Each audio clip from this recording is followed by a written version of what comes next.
আসসালামু আলাইকুম। আজকে আমি আপনাদের জন্য নিয়ে এসেছি সহজ রেসিপি অথচ স্বাদে ও মানে অতুলনীয় ইলিশ মাছের নোনাস। এই মাছ তার সোনালি রং আর শীর্ষ গন্ধে এক ধরনের জাদু ছড়িয়ে দেয়, যা আমাদের পেটের খিদে বাড়ায়। দেখতে যেন এক বিশাল সুগন্ধির ঝর্ণা, যা খাবারের স্বাদকে আরও বিশুদ্ধ করে তোলে।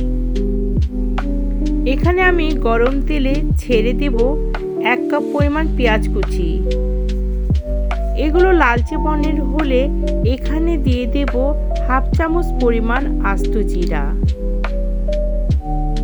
এরপর আমি আগে থেকে মিশ্র করে রাখা মশলা এখানে ছেড়ে দেব।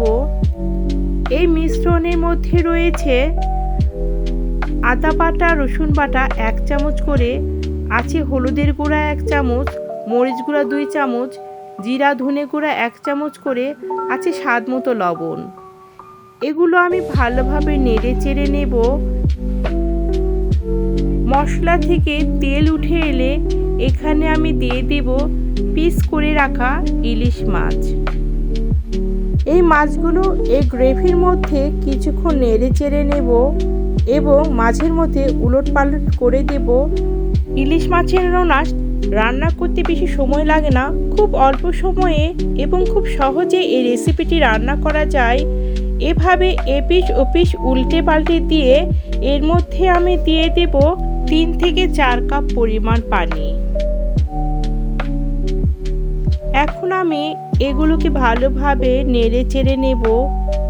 এভাবে হালকা করে নাড়াচাড়া করার পর আমি ঢাকনা দিয়ে ঢেকে দেব।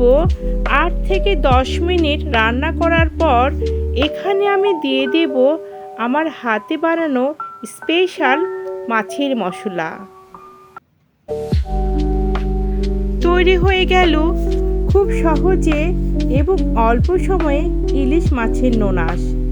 ইলিশ মাছের ঝোলের রঙের ভেতর লুকিয়ে আছে মশলার মিষ্টি ও তাজা গন্ধ, যা কোনো শব্দেই বলা সম্ভব নয়।